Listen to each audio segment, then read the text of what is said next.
આપણે આગલા વિડીયોમાં બતાવ્યું હતું કે માખણ કઈ રીતે બનાવવું, બરાબર, હાથેથી વગર બ્લેન્ડરે. તો માખણ બનીને તૈયાર થઈ ગયું છે ને. આપણે 3 પાણી ધોઈ નાખ્યું છે ને છેલ્લું પાણી છે. જુઓ કેવું બન્યું છે માખણ. તમે ચાકુથી કટ કરી લો ને એવું પનીર જેવું. જુઓ હાથમાં તો જરાય ચોટતું જ નથી. જો એકદમ આવું માખણ છે ને ચોખ્ખું દૂધ આવતું હોય ને તો જ બને. આ છે ને 1.5-2 કિલા જેટલું છે. હવે આને આપણે છે ને ગરમ કરશું. ગરમ કરવા માટે પહેલાં તો આપણે નીચે તો ટોપિયામાં છે ને મીઠું નાખશું.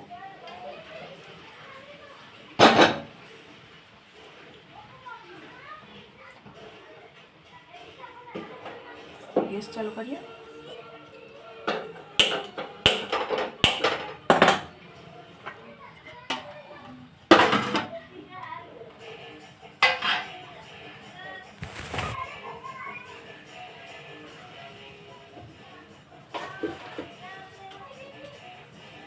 આ છે ને મીઠું નાખશું. મીઠું નાખવાથી શું છે કે નીચે તળિયામાં આપણે જે માખણ હોય છે ને એ ચોટતું નથી નીચે, અને ક્લિયર એકદમ ચોખ્ખું રહે છે. તમને લોકોને કોઈને ઘણા મોટાને વડીલોને ખબર હશે, પણ અત્યારની જે છે પેઢી એને ન ખબર હોય. તો આપણું એ માખણ છે ને આમાં નાખી દઈશું ગરમ થવા માટે.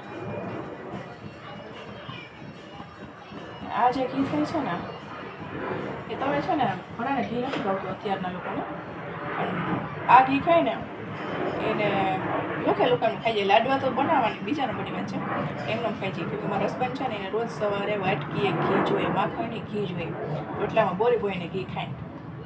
તો આ ઘી કેટલું બનતું હશે મસ્ત, વિચાર કરો તમે લોકો. અત્યારે આપણે ઘી ગરમ થઈ રહ્યું છે.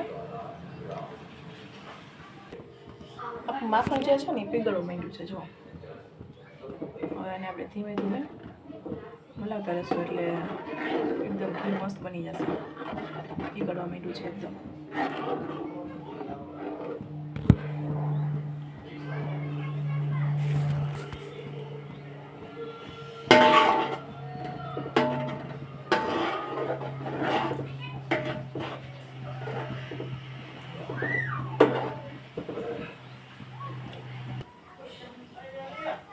હવે આપણું માખણ છે ને બધું પીગળી ગયું છે. જો પીગળી ગયું છે ને. આને છે ને એકદમ ઘીના રૂપમાં આવવામાં 15-20 મિનિટ થશે. એકદમ ઉકાળવાનું છે એકદમ. ડાયરેક્ટ ખાઈ લેવાનું ચીજ પડી છે ને ખવાઈ જાય.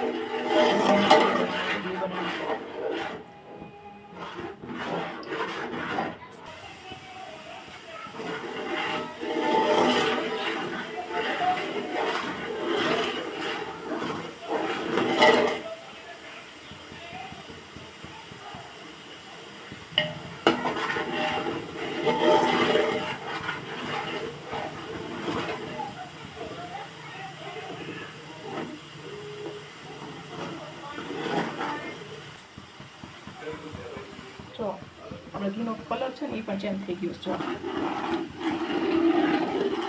જો પીળાશ બની ગયું છે. સેજ મેં એમાં છે ને સેજ નવી એવી એમાં છે ને હળદર નાખી હતી, જેનાથી કલર મસ્ત માટે.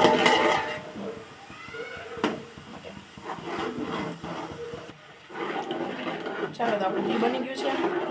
એકદમ નીચે તળિયા ચોઈટા વગરનું એકદમ ક્લિયર ટોપિયું છે નીચે ચોખ્ખું.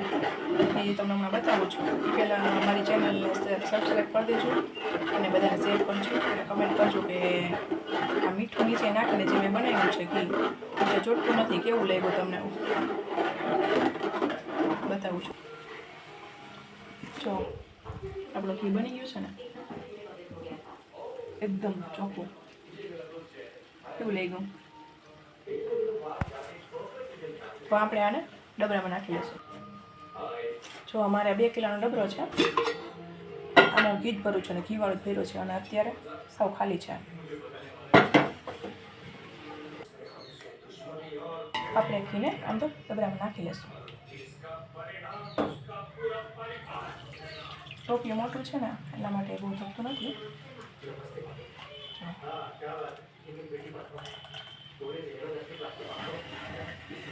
જુઓ નીચે તમે ટોપ કેવો ચોખ્ખો છે ને નીચે અમુકને તો હાવ એકદમ જામી જતું હોય છે, નીચે ખરાબ થઈ જતું હોય ટોપ. આપણે એટલું કંઈ નથી.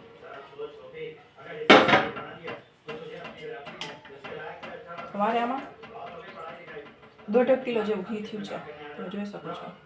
જો બતાવું છું.